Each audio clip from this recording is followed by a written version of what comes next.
Hi everyone, today is February 10th, 2018, and this is the Duel Assessment, your podcast for Yu-Gi-Oh! Duel Links. My name is Green Ranger. And I'm Deck Tech. And there's a bunch of things going on right now. The Kaiba Cup is finally back. A lot of people are hyped about the Kaiba Cup. And also, Chazz is here with his special Chazz-a-thon. A bunch of new cards in. We have some leaks as well. Esports is a bit low, but we did expect that with the Kaiba Cup, but we'll still talk about one event that happened. So, Deck Tech, what have you been up to in the game?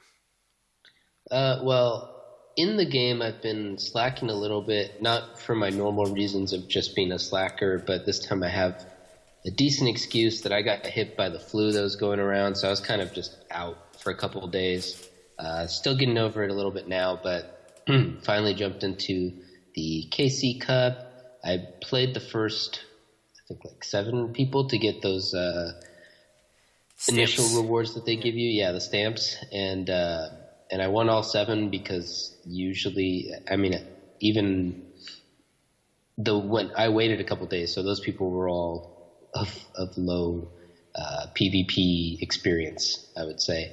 A lot of them had not really gotten very far in the ladder before or even been on it at all.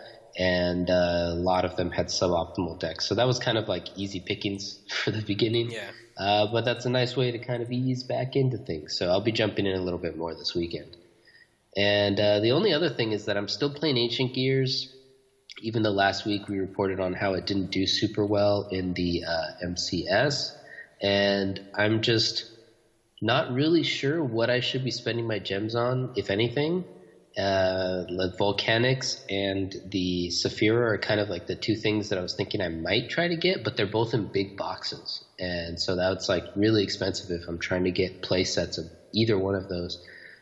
Definitely can't get both, but probably wouldn't even be able to get a play set of either one unless I get lucky. So I don't know. I'm kind of all on the fence. You'll need to you'll need to be the Saphira player though, because I have 0. That's okay. Well, there you go. I'll do it for the team. Yeah. All right.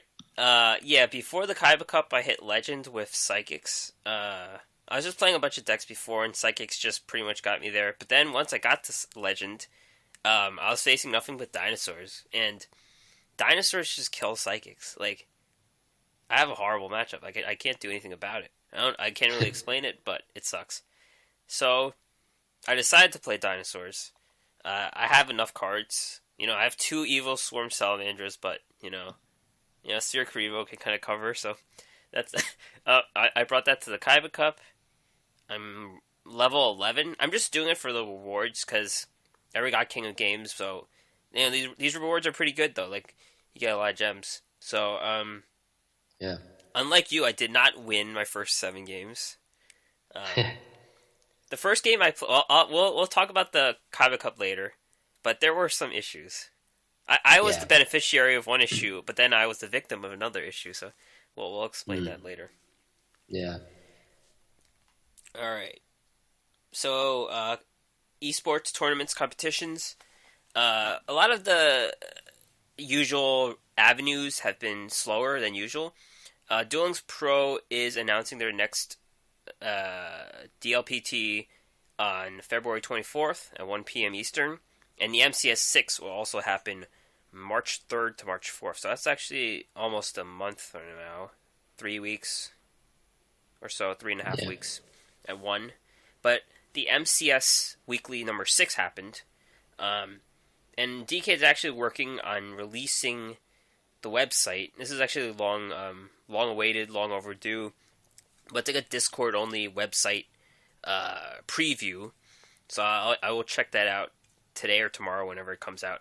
So we only have 1 deck list from the MCS 6, and he said he'll release them there faster in the future instead of on Discord. So let's talk about this deck, and this is not an unfamiliar deck. It's the 3K all day who invented Endless Trap Hell, and this is as the guy who invented Endless Trap Hell. This one only has 23 cards instead of 24, so it might be something to note.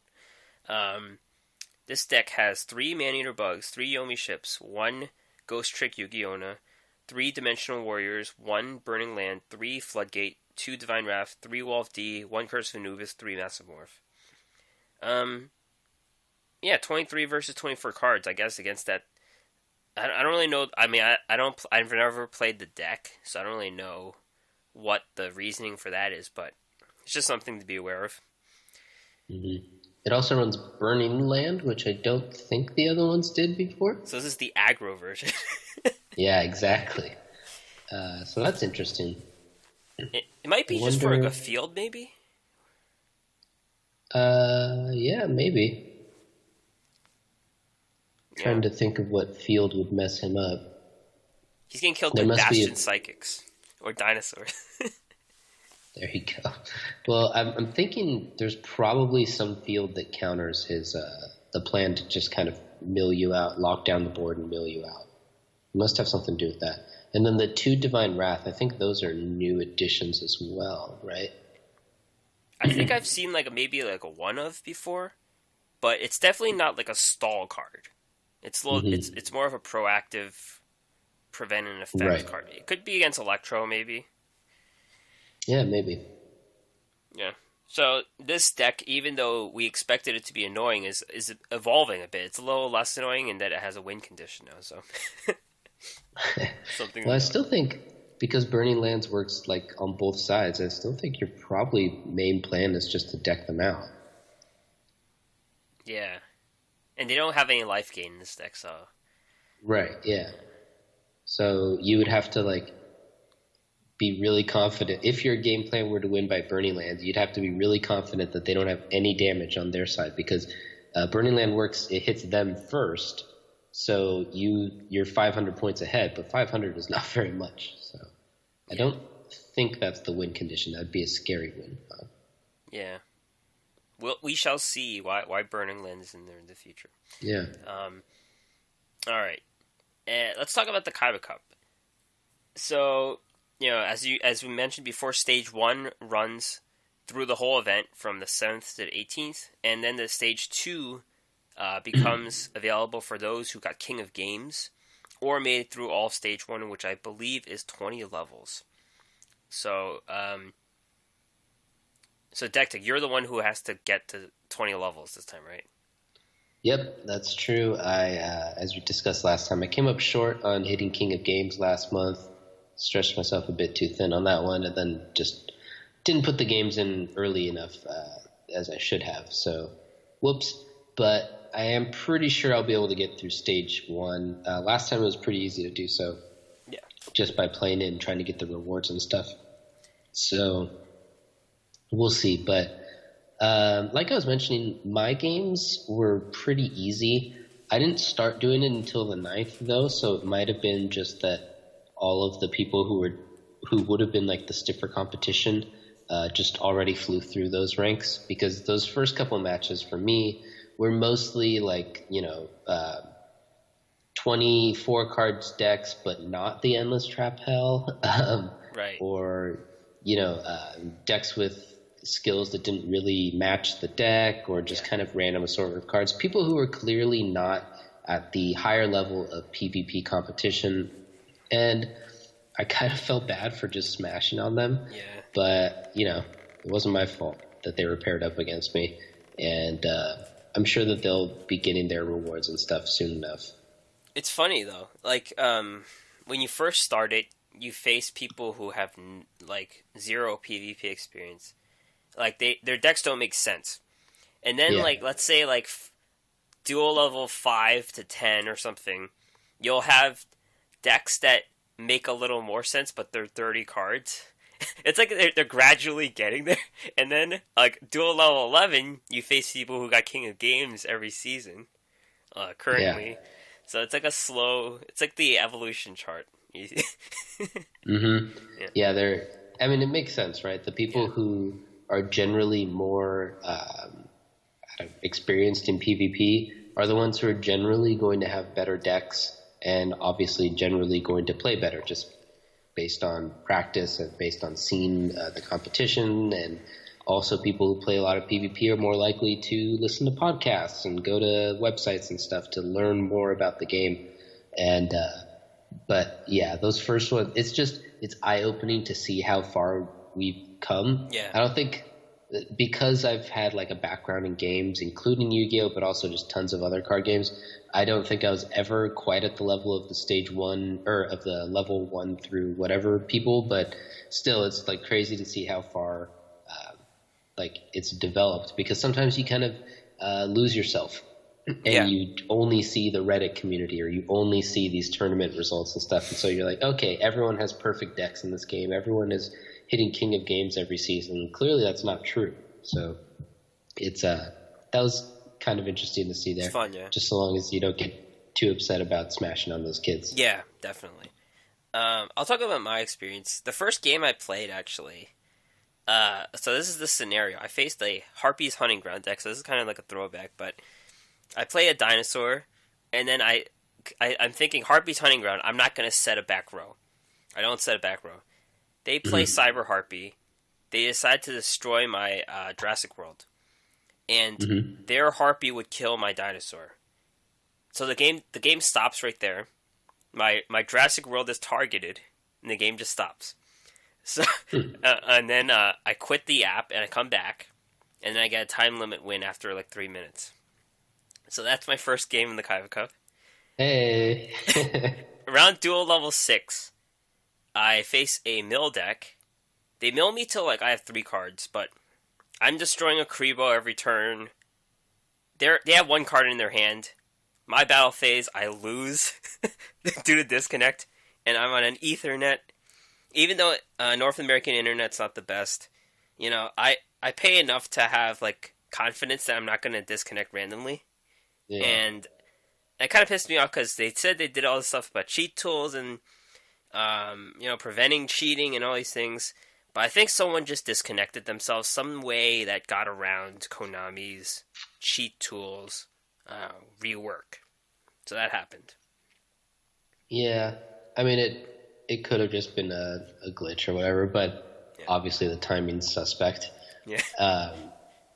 Man, yeah, we were talking about this a little bit on Twitter, but I don't know why it's so hard to prevent cheating in this game when it seems like there's, as far as I could tell, not really any cheating in like Hearthstone, for instance, which is obviously very similar in terms of how the game is set up. It's a digital card game and whatnot. The only kind of cheating in Hearthstone is that some people are running bots to just raise their accounts up artificially. But like in terms of like actually, I don't know, hacking the system and seeing people's cards and hands or whatever, that type of thing doesn't really happen. So I think Hearthstone is built with Unity. I think like it has to be like a programming language that we're not familiar with. Like they're built with 2 different things. I feel like that's the difference. And you think the Hearthstone, possibly Unity, is just like harder to hack? Yeah, or it's like unhackable, and the other one, you know, they had the thing with APKs, and people are able to data mine ahead of time. I know in Hearthstone they have data mines when they release the patches, and people know like what the cards say and what the voice lines are and things like that. But there's no like way ahead.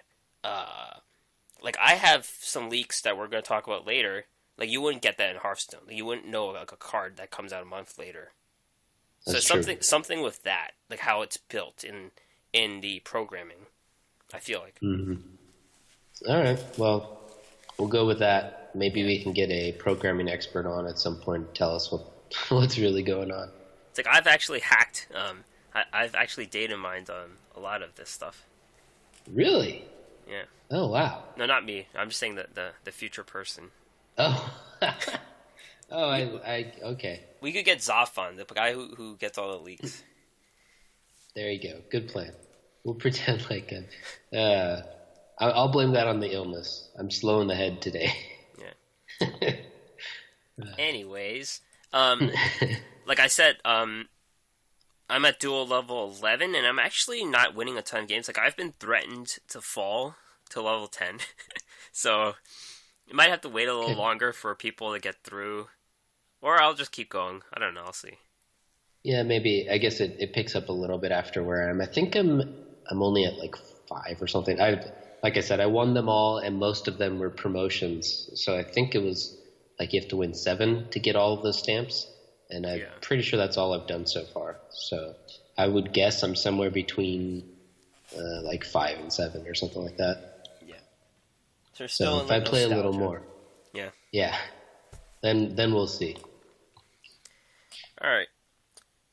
So yeah, we're gonna keep playing the Kaiba Cup. Next week, it'll all be over by next week, right? No, the 18th is still one more day. Yeah.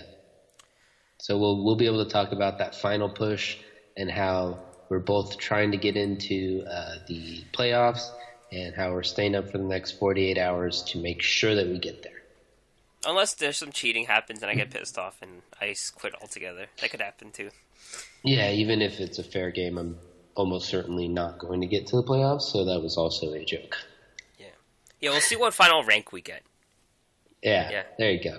You typically get a better rank than me, but I'll see about this time. Yeah, all right, I like it. All right. So, Chazz-a-thon. The whole premise of Chazz-a-thon is he abandoned the Ojamas, and he's talking about all these cards he got in the past, which were a bit storyline. I guess they were, like how he actually got the cards. And then, I don't know what really happened at the end, but I think it was like all in his imagination that he wanted the Ojamas back, and then they just came back or something like that. It seemed like, to me, that the Ojamas were, like, in the end, he goes like, oh, I needed you guys the whole time. But then that was kind of, there was a dream sequence or something in there. And I think the dream sequence was that of the Ojamas, that they were the ones who were, like, telling the story of how Chazz came back to them. And then Chazz goes, no, shut up, guys, I don't want you. Yeah. But that said, I think all the interactions between the Ojamas and Chazz are in his head, so he's got lots of issues.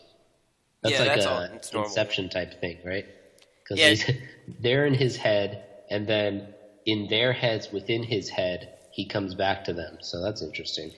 They're like dual monster spirits. Like last week, I mentioned how Jaden dueled the Dark Magician girl. They're like the same thing. Like some people can see them and some people can't.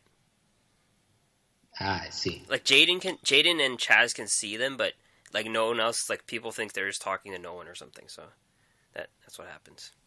Maybe they are. Maybe it's just a story of two crazy kids going to a school that, like, everyone else is just playing a card game and they think they're talking to the cards and stuff. Yeah, that happens. Anyways, let's look at the cards. So he's pretty easy to farm, I think, right? Well, we'll talk about farming, but actually, let's move on to farming fast. Pretty easy to farm. Dark Paladin works pretty well, right? Yeah, so I saw on Reddit, I think on day one or whatever, a budget technique that involved using blue eyes. And then you kind of just protect the blue eyes. You get them out with a Kaiba Man or something. But it seemed a little bit inconsistent. About, I don't know, a third of my games I would just fail because I wouldn't get the blue eyes plus the Kaiba Man in the starting hand, or maybe I wouldn't get the protection for the blue eyes in time. So I just asked you what you were using. You said Dark Paladin again. And I was like, oh, right. So I just tried that one out, and it seems to work really well. Do you want to talk about how it works? I mean, people have seen it for a little bit. This one's a bit different, yeah. Okay. Well, what are you doing this time? This time I have more Dark Magicians and Buster Bladers than normal. Like, typically I'll have, like, 1 or 2 tech spots to, like, an anti-magic arrows or something to prevent something from happening. But this time I'm going full in with, like, 3 Dark Magicians and 3 Buster Bladers. So that definitely helps consistency. For the Duelist, I'm using Master of Fusions. I don't know why I chose Master of Fusions. Like, some of the GX characters have it. So I just tried it out and it works great. The problem with Master of Fusions is his monsters have 1400 and you need 1500 to get the polymerization. But sometimes it goes in your favor, and usually you do draw your cards enough ahead of time. You need your fusion substitutes. King of the Swamp is really good because he tutors polymerization and is also a fusion material. Fusion Recycling Plant is kind of like a tutor as well. It helps you draw polymerization. Various fusion substitute monsters. Feed Mega Cyber for the special summon and extra damage at the end. And you counter level up and Lightning Regeki, I believe it's called. That's all there's to it. Yeah, Secret Pass, Vassal, and Union attack. Yeah, so it sounds like I'm doing mine slightly different because I don't have the Mega Cyber, but pretty much the same idea. The reason why you can cut those like tech counter slots is the only things you need to counter are spells. So Dark Paladin counters them himself. So that's why you can just max out on getting Dark Paladin out ASAP, hopefully on turn 1 or 2, and then just kind of counter anything that causes issues. So it's been working really well. Yep. And I actually have all his cards by now, yeah. Oh, nice. I don't have them yet, but I just wanted to add that that's for level 40. For level 30, I'm just auto-dueling him. Do you use it for level 30 as well, or? So level 30 is a little trickier because he uses the XYZ archetype, and if he has all the pieces on the board, he can clear your Dark Paladin. That's the difference. So if there's like a Union, I destroy the Union. I think that's the difference. Yeah. Okay. Yeah, against level 40, I don't destroy anything, or I don't attack into anything, because there's a couple traps that cause issues if you do that, and they could just clear your board, and then you don't want to do that. So there you go. Yeah, Chthonian Blast, I believe, it destroys your monster, and then you both take damage equal to its attack, I believe. So that just ends the game. You could just lose like that, yeah. So, anyways, let's look at his cards. They're not that useful overall, but they're exciting cards. Armed Dragon level 10. This has a lot of stars, 10 stars, 3,000, 2,000. So it's like, this is the 4th step Armed Dragon. There's a level 3, a 5, a 7, and this is number 10. Mm-hmm. Whoops. What? My dueling book. Oh, okay. Alright, so this card cannot be normal summoned or set. This card cannot be special summoned except by attributing one Armed Dragon level 7. You can send one card from your hand to the graveyard to destroy all face-up monsters your opponent controls. So this would be better if it destroyed all the monsters. So it's like, you take 4 steps to get this guy out, and he only destroys the face-up monsters. Yeah. I think in PvP it wouldn't matter a ton, because there aren't usually like face-down monsters in most decks. But this is the reason why you have to counter, because he runs it in his level 40 deck. This is why you need to counter the level ups, because he'll usually only use the level up when he's bringing out a level 7 or a level 10 and hoping to destroy your Dark Paladin with the effects of either one. So. Yep, exactly. VWXYZ Dragon Catapult Cannon. This is a 3,000, 2,800. So it's a fusion of VW Tiger Catapult and XYZ Dragon Cannon. This card can only be special summoned from your extra deck by removing from play the cards you control, so it's a contact fusion. Once per turn, you remove from play one card your opponent controls. When this card attacks, you can change the battle position of the attack target. Flip effects are not activated at this time. So this is a little better than the Armed Dragon, but it's pretty hard to get on the board because it's like 5 monsters you need. Yeah. Yeah, I'm not super convinced that this will see play. It's just too hard to get out. Yep. Lancer Lindworm. This is an 1,800, 1,200 dragon with piercing, and it's wind. That's all there is to say about it. Pretty good for beginners. Yeah, it's a great card to just throw into your early Kaiba decks and whatnot. This is a lot better than Spear Dragon. Spear Dragon is a 1,900 0, and it has to change into defense mode after it attacks. Yeah, this guy's really good for those early, for the people running those decks. Infernal Incinerator. This is a normal card. It's a 6-star fiend with 2,800 attack, 1,800 defense. This card can only be normal summoned or set by discarding all other cards in your hand and attributing one card you control of 2,000 or more attack. This card gains 200 attack for each monster your opponent controls, and it loses 500 attack for each monster you control. It does a lot. It destroys all your hands. It might be a handless card, but I don't think they really want to tribute their monster. No. Yeah, I was thinking, like, if you had stopped reading about halfway through it, I'd been like, okay, yeah, we could use this in handless. But using, like, with all of the text, I think it's just too many stipulations. I don't like that it gets weaker as, like, you can't recover it. if it's a one-time cost, then it's fine. But if it's both the initial cost and also it gets weaker whenever you play another monster, so you can't come back from that downside that you gave yourself. So I don't think it's worth playing. Yeah, pretty bad card. So yeah, that's it. Chazz is here for 3 more days, I believe. Yeah, get that. I think Lancer Lindworm's the best card. There's not really like amazing cards in this set. Yeah, just a really cool level 10 XYZW, VWXYZ, all that stuff. If you want to play for fun, I guess. Yeah, I think this was kind of part of Konami's general plan. Is when they do the Kaiba Cup, they give you something else to do too if you're not into the Kaiba Cup.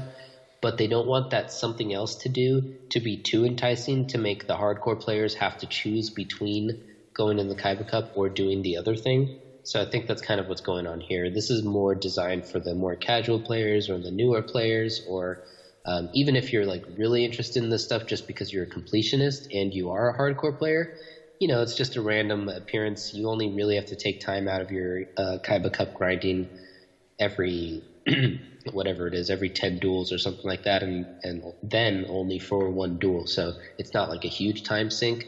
And so I think we see that both in the rewards that he gives and the structure of the event itself. Yep. All right. So let's talk about a big item here, improvement to duel rewards. I guess this is a bit taking things into feedback or just changes they wanted to implement. But some major quality of life improvements have happened in terms of farming skills. So, 1, skills can now be earned on PvP. So this is depending on which duelist you use, right? I assume. Mm-hmm. Yeah. Yes. No more duplicate skill drops. There's implications to that, though. Skill drop rates from dueling legendary duelists have been adjusted. No word if it's been up or down. So let's talk about it. Skills can now be earned on PvP. There's no, like, typically you don't get a ton of points from PvP. You get like 2 or 3, I'd say, or 4 if you're lucky. Yeah, something like that. So this is only good, I think. Yeah, I think this is almost 100% positive. The only downside is that I heard someone on Twitter, I forget who, so sorry, was complaining that the result is that now casual duels are ruined because people will just go into casual and insta-concede a bunch to abuse it so that they get 2 chances to get a skill drop. For me, that seems like a really big waste of your time to go into casual and do that for just the chance of getting skill drops. So I don't know why people are doing that, but I also don't know why people are going into casual at all because you might as well just play ranked. But I guess if you're just trying to play like a weird deck that you're not sure about yet, this kind of messes up your chances of facing a real opponent. But other than that, I think it's all win. It was kind of weird that the skills weren't dropped on the ladder before. Yep, the rewards were terrible. You get no experience. Oh, that's been fixed too. I just remembered. You get more experience from ladder games now. Number 2, no more duplicate skill drops. So there is obviously a positive and a negative to this one. The positive is you keep expanding your skill pile, I guess, your skill library. Negative, you don't get those gems anymore. Yeah. And I guess it depends on what you're after, whether that's good or bad for you. For me, I think it's mostly good, especially since the duplicate, they nerfed, in quotes, the duplicate skill drop gems. So they reduced how much you would get for the various duplicate skill drops. So I don't think it was a great way for earning gems anyway. And, this is a nice fix for people who are still trying to get certain things. I'm pretty sure I'm still missing one for Odeon, but it's no longer relevant, so it doesn't really matter. But anyway. I do have Endless Trap Hell, but I don't have Destiny Draw. I still don't. Now you can get it. Though I'm still morally against that skill. Anyways, skill drops from Well, this one we don't know if it's positive or negative. Skill drop rates from dueling legendary duelists have been adjusted. I think it went up. Just from my own experience seeing the skill thing, the skill icon more in the rewards. Nice. Yeah, I haven't played enough to realize, but yeah, I mean, that sounds right. It would be weird to kind of, I don't know, sometimes they would change stuff like that either way, but there you go. I got the Bring It On skill. I bet you never heard of that one before. I'm trying to remember, but I don't know what that does. Yeah, Aster gets it, and it's like a draw skill, but you draw a level 4 Dark Warrior. That's what it does. Alrighty. I don't know what use that's for. Yeah. Yeah. Yeah, so I do look forward to getting certain skills. I think there's a Pakora skill I don't have. The Fiend skill. I feel like I don't have Harpy's Hunting Ground yet either. There's a lot I don't have. You don't have Harpy's Hunting Ground? I don't think so. Huh. That's why I never played it. Yeah, what were you playing back then? I don't know. Victory Viper? Probably, yeah. Yeah. Oh man, times have changed. Yeah. So yeah. Alright, next item, new trader cards. This one's kind of important too. Last week we got a card called Aramage Bergamot, and it had no support. It didn't make sense, but now we got 3 cards that work with the card, so we have a whole archetype of Aroma. Yeah, it was interesting that they split it up between 2 weeks, just to give us a little bit of a psych out, but yeah, this is pretty cool. So yeah, let's look at the field first. The field makes it all work. It's an N rarity field spell called Aroma Garden. Once per turn, if you control an Aroma monster, you can gain 500 life points. All monsters you control gain 500 attack and defense until the end of your opponent's next turn, even if this card leaves the field. See, I'm reading this text. I went over the card, but I didn't know that effect. If a face-up Aroma monster you control is destroyed by battle or card effect and sent to the graveyard, gain 1,000 life points. So this will continually get you life points and boost your monsters till the end of your opponent's next turn. Yeah, so we talked about how the first guy, the Bergamot, was weird because he needed you to gain life and also have plant, and there weren't really any plant synergy cards that also gained life, and he was kind of aggressive leaning. So they're girls. Oh, she okay. Yeah. She was kind of aggressive leaning, so it was also weird, like, because gaining life doesn't usually go with aggression. But then this, like you said, this field spell just pulls it all together and gives you some life gain every turn and that attack boost, and it just kind of makes it all work. Yeah, and that ability of it leaving the attack even when this card leaves the field is pretty cool too. I didn't read that part. Yeah, I wonder if that means you can play one, activate the effect, and then play a second one on that turn and activate the effect again. Maybe. Because the card doesn't read that you can only... Well, it does say you can do it once per turn. I don't know. Yu-Gi-Oh! Has weird rules sometimes, but maybe. 2 new monsters. This is an SR rarity. Aramage Jasmine, 100/1900 light plant. During your main phase, while your life points are higher than your opponent's, you can normal summon one plant monster in addition to your normal summoner set, except for Aramage Jasmine. You can only use this effect once per turn. Once per turn, if you gain life points, draw a card. So in essence, it's like a double summon. It lets you play another monster, and that makes me think it's Aramage Bergamot, because that's a tribute monster. And you're gaining life points with the field, and you're drawing cards. So this is really good. Yeah, it also gives you like a free econ take if you want to do that. So there's lots of good uses for it. It's definitely something that I would play in this deck. If this deck becomes something, it seems like that might be part of it. Yep. And this is just a rare monster, Aramage Rosemary, 4-star 1800/700 water plant. While your life points are higher than your opponent's, if a plant monster you control attacks, your opponent cannot activate monster effects until the end of the damage step. Once per turn, if you gain life points, target one face-up monster on the field and change its battle position. So it negates all monster effects, including Sphere Kuriboh. That's important. And it also acts like the Black Brachiosaurus. It has the ability to change the monster to defense mode, so you could take over, attack it. Yeah, lots of good stuff there. I like both of those effects. Yeah, so this is probably like the best set of trader cards we've seen in a while. Like, they all work together, and the Aramage Bergamot is there too. I'm definitely getting all these cards. This could be something. Yeah, I'm picking them all up as well. Even if it's not like the most competitive, it seems like it's good enough that you can play it. Which, yeah, it's kind of a fun, interesting new thing. So I'm going to at least try it once I get all the pieces.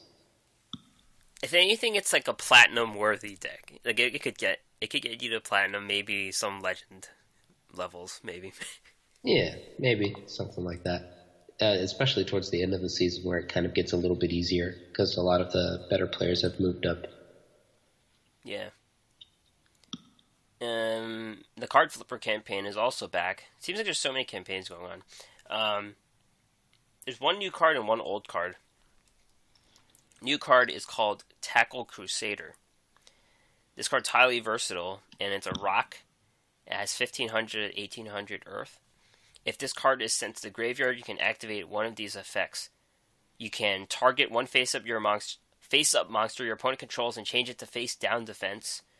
Or you can target one face-up trap or spell your opponent controls and return it to their hand. Your opponent can't activate cards of the same name that was returned. So, it kind of fits the Magnet Warriors because it works when you send it from the deck to the graveyard, and that's what they're doing now with Grass is Greener.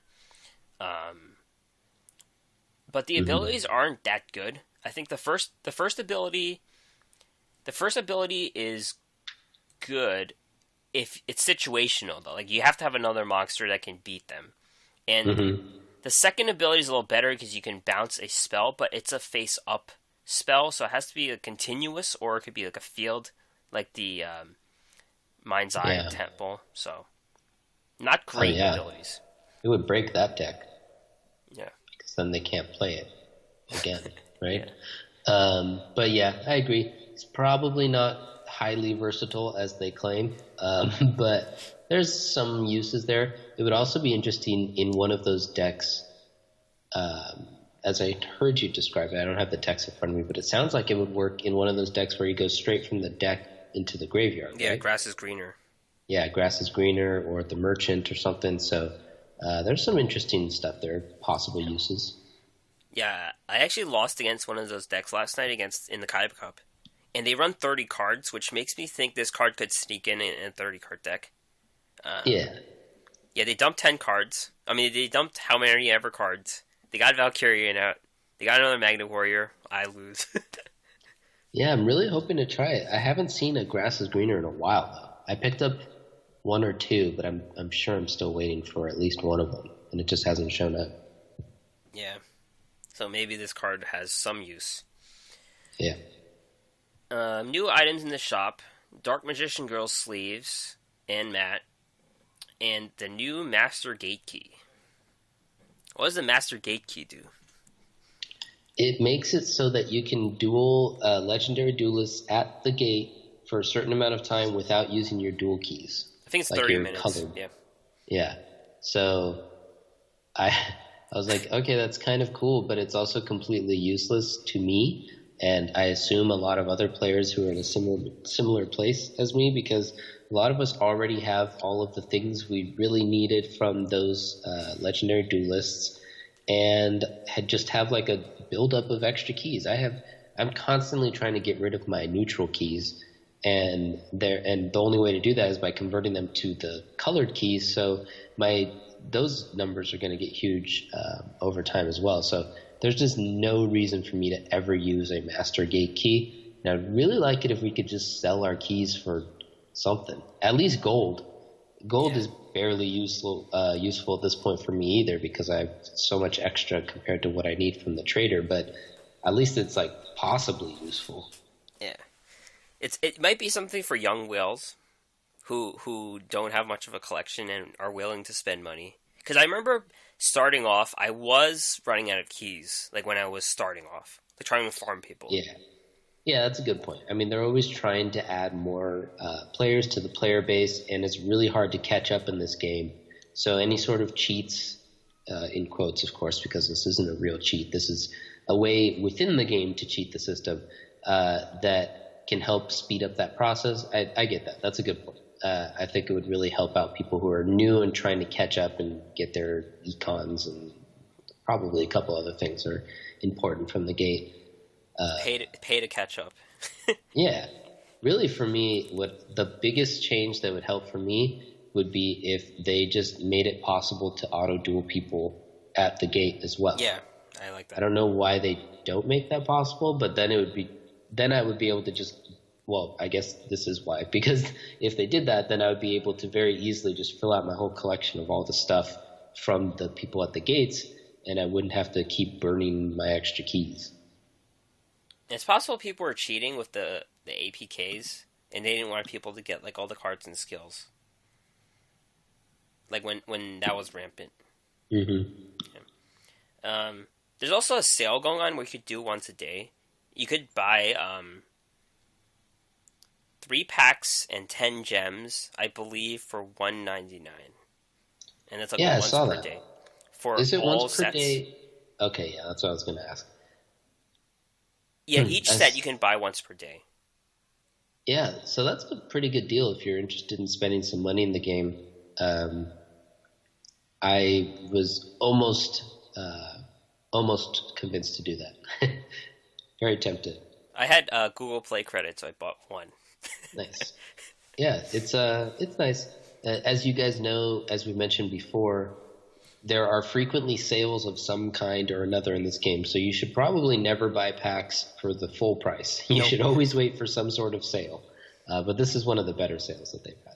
Also, the guaranteed SR, UR ones are pretty good, too. I like those, too, yeah. Yeah, those are really good, especially for like mini boxes when you can really narrow down what that guarantee is going to be and maybe get the one that you want. Yep. And there's a 1.5 experience campaign. This has been going on and it'll keep going on. I actually love all my GX characters to 40. So that's what I was going to ask, because we'd mentioned before that you were kind of behind on that. Where are you on the whatever the other one's called, the original series world? I think everyone is either done or at 38 at least, or 39. Ooh. So even you Weevil's might max done. them out soon. Yeah, even Weevil's done, I think. Even Weevil. Yeah, he was lagging. That was a sign that I was playing in the Stage 1 Kaiba Cup. I faced a Weevil deck, and I was waiting for the Parasites to get added to my deck, and they just never came. He was using some other skill, and I was like, what's happening here? Yeah, it's funny. I faced a Yami... I faced the Power of the Dark deck, and they put Dark Blades in, but Dark Blade's a warrior. Like, he didn't get the boost. So I didn't really know what the point... Yeah, that was kind of weird. Whoops. Alright, upcoming news. We got some leaks. Leaked box. Some Duel School quizzes were leaked, and an upcoming box called Abyss Encounters was shown. We could assume this is going to come at the end of the month, like after the Kaiba Cup. Yeah, definitely after the Kaiba Cup. After, yeah.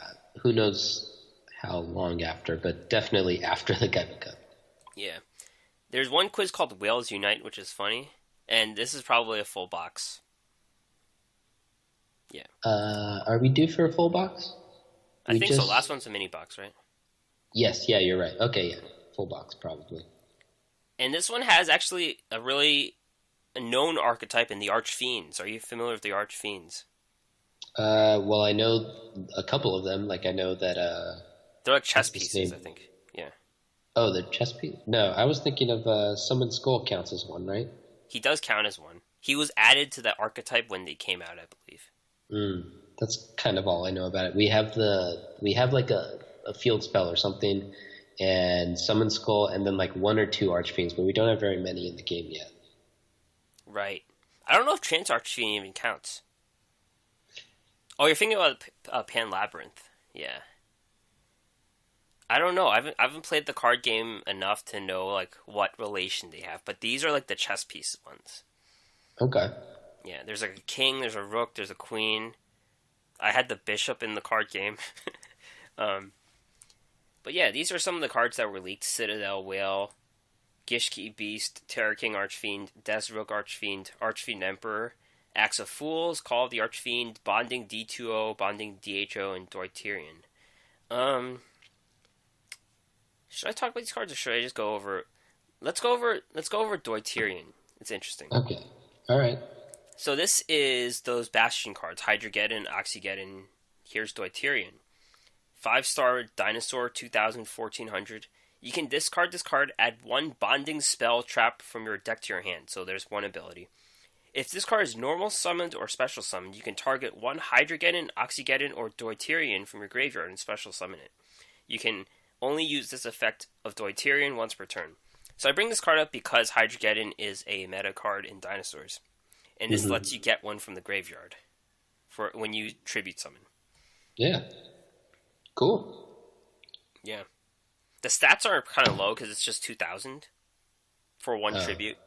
Yeah. But it's I wonder if the free Hydrogeddon, who can also draw Hydrogeddons from your deck, make it worth it.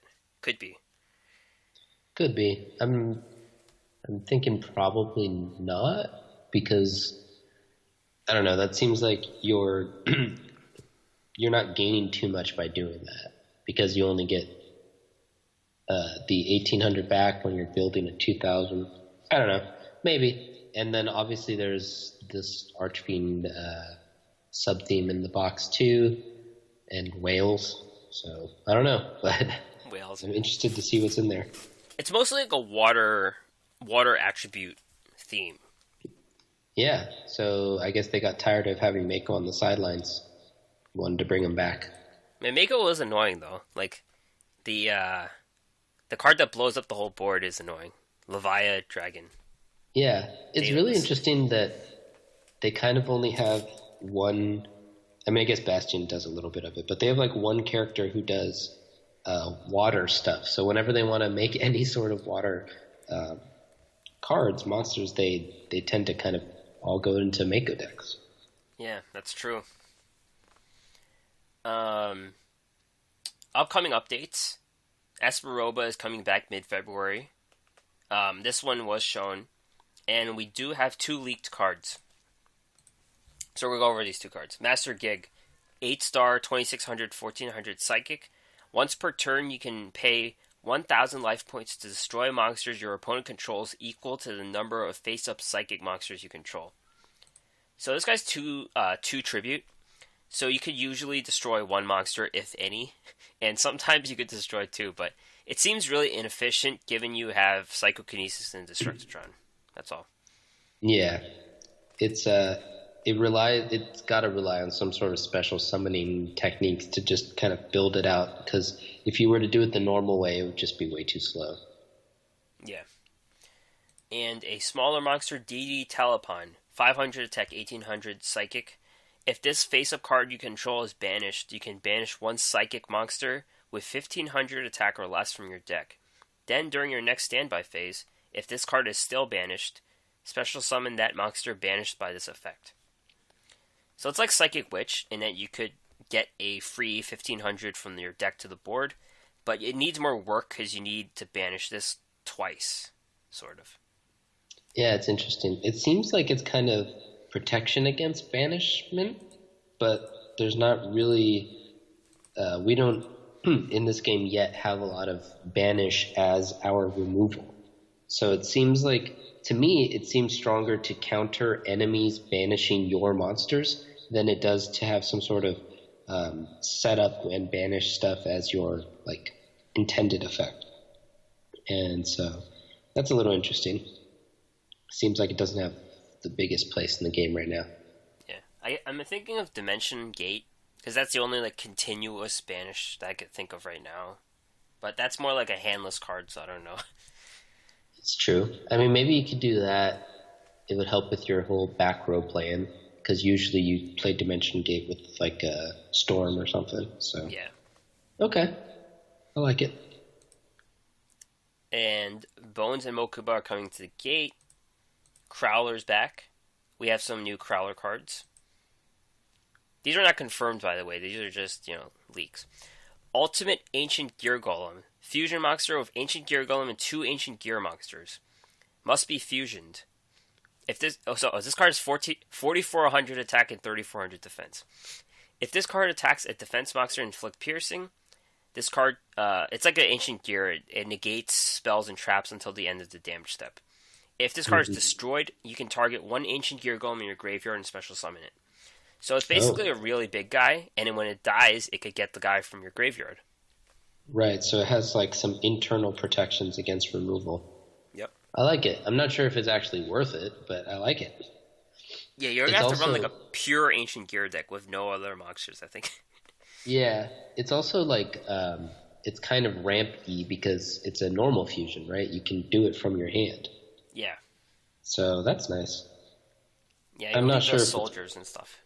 Yeah, I'm not sure if it's actually worth doing, but it's something that I'd probably try. Yeah, could be. Biofalcon. This is a machine. Where is it? Here's it. 1,700 attack, 1,200 defense. When a machine monster you control is destroyed by battle and sent to the graveyard, while this card is on the field, face up on the field, you can add a machine with 1,000 or less attack from your deck to your hand. So it's a useful ability, but it's conditional because he has to be on the board and not be the target of the attack. Yeah. And then the things you're grabbing there's not that many good ones, right? I didn't look. I have no idea. Yeah, I didn't either, but I can't think of any off the top of my head. 1,000 machine, yeah. There's like the Union cards, like the Peacekeeper. Like that's not that useful. Yeah, I don't think this would be particularly good. When there's more machines with 1,000 or less attack, maybe. Maybe, yeah. And finally, what's the name of the sticky bomb thing? What is that? Adhesive explosive? Yeah. That is less than 1,000, I think. There you go. We did it. Yeah. 1,000. The sticky bomb. And also a equip spell called Break Draw with exclamation points. Equip only to a machine monster. When the equipped monster destroys an opponent's monster by battle and sends it to the graveyard, draw a card. Destroy this card during your third end phase after activation. So you have to destroy monsters continually to make this worth it, and there's like enough back row to make this not worth it, I think. Yeah, I agree.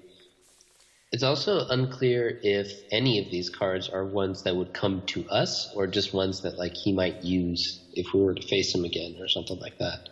Right. They were officially shown as level 40 rewards, but that the data mine shows funny things and how they show cards. Mm-hmm. So it's possible he gives them to us, it's possible he uses them, it's possible they're his future gate rewards. We don't know. Yeah. Duel Island is coming late February, and of course, new character in March, who could possibly be Tristan. Mid-March, we have some upcoming patches about how to control a duel. So you could surrender, you can report people. Like I could have reported the guy who I think cheated. You could mute your opponent's taunts. And there's a disconnect-reconnect feature, which would have been useful for my first duel. Yeah, we talked about these last week, right? I'm really excited about the surrender during the opponent's turn option. They still do that anyways. I don't know why it's a new thing. Well, because to do it, you have to like quit the game. They rage quit. Yeah. This way you can just move on to your next game. Yeah. Anyways, the last thing we're going to talk about today is the Duel Schools. The Duel School is finally back, and we have a 4th-rate deck. This deck is the 24-card Ancient Gear Red Eye Zombie deck. It sounds horrible. It sounds like it sounds like an idea that won't happen, but apparently it's pretty consistent. And it was invented by known player Harambe Bey, and at least 9 people, I think 10 people by now, have gotten King of Games with it in the Duel Links Meta Discord. The rationale of this deck is to take out Storm. Harambe Notice Storm isn't great against Saphira Cyber Angels. It's kind of a dead card because they don't run back row, aside from some decks that run Econ. So the idea was to get Ancient Gear Golem as the Storm. It's kind of like an anti-magic arrows when it's on the board. It negates the spells during the battle phase. Right. So this 24-card deck includes, this is the ideal list, 2 Ancient Gear Golems, 3 Gozukis, 1 Red Eyes Wyvern, 2 Red Eye Zombie Dragons, 2 Sergeant Electros, 1 Samurai Skull, 1 Bacon Saver, 3 Red Eyes Insight, 3 Econ, 3 Wall of Disruption, 2 Red Eye Spirit, and 1 Curse of Anubis with the skill Middle Age Mechs. Just looking at these cards, it's a lot of deck thinning. You have 3 Gozukis. They all could thin a card each turn. Samurai Skull does that. 3 Red Eyes Insight, they do that. So, it's 24 cards, but it thins the deck out pretty consistently. Yeah, it's interesting because it's 24 cards, but 3 of them are Wall of D. I wonder why he thinks those are necessary. Same with 1 Curse of Anubis. If you really wanted, you could probably trim it down to 20, but there must be a reason why he felt it was incorrect to trim it down to 20 and better to include those kind of defensive traps. Red Eye Zombie typically doesn't go without them, without traps. I'm not really sure the reason. I don't know. I don't build decks. It's not like Cyber Angels where they could get away with it. I don't know why that is. Unlike Red Eye Zombie, where you have the win condition of the Red Eye Zombie Dragon, and you have to keep bringing it back, the actual win condition of this deck is the Ancient Gear Golem. There's 2 of them, and Red Eye Zombie kind of naturally works because they keep bringing things back. The Spirits and the Wyverns have extra abilities to bring things on the board. Gozuki dies, special summons something from the hand. And actually Samurai Skull does that too. Samurai Skull has a little known second ability. When it's destroyed by an effect, you can special summon a 4-star zombie from your deck. This is something, when we reviewed the card, it was oh, this effect will never happen. It's happening a lot now because of Saphira or Man-Eater bugs, things like that. So it gets a lot of stuff on the board, so you can actually tribute your Ancient Gear Golem a second time, or even tribute summon a Red Eye Zombie Dragon. So there's a lot of ways to getting these big monsters on the board. Everyone who I've seen run the deck to King of Games has used the full build, unfortunately, but you can make there's some leeway. Gozuki gets replaced by Samurai Skull if you don't have 3. Mirror Wall can sub for Wall of Disruption. And cards like Sphere Karibo, Super Rush Headlong can be put in and just do well if you don't have 3 of a certain card. Yeah. It's a deck I played a little. I don't think I got the full grasp of it, so I just put it away for Psychics. But it's definitely a deck you could try since people are still getting King of Games with it. Yeah, it's really interesting. I remember we were trying, a while back, we were also talking about trying to fit an Ancient Gear Golem with the Cyber Angel shell. So yeah, it's clearly just a really powerful card, and the skill lets you cheat it out. So there's a lot of potential value there. And one of the things, just to remind people again, that's really cool about it is you can attack in with the Ancient Gear Golem and then use Econ to steal something, and they can't respond to it. And that's just, whenever you get to do that and then attack with stuff, it's just the brokinest. Yep. So yeah, this is a deck you could definitely try. I'm sure it's going to catch more heat as time goes by. Not a ton of people know about it now, but it's got its own channel on the Discord now, so it's becoming a known quantity as time goes by. I have a good portion of these cards. Might try it out. Awesome. This is the deck that's going to take you all the way to the Kaiba Cup. Maybe. I kind of like the one that we've been using. The ancient gears with the Sasukis and the lots of turning things sideways. Yeah, I really like that deck too. I just put it away for no reason though. I'm just I got King of Games. I'm not gonna play it again. Or the Kaiba Cup actually disappointed me last time because I was playing Ancient Gears, not this version, but the regular Ancient Gears, and because I did so bad, I just put the deck away for a while. We'll see.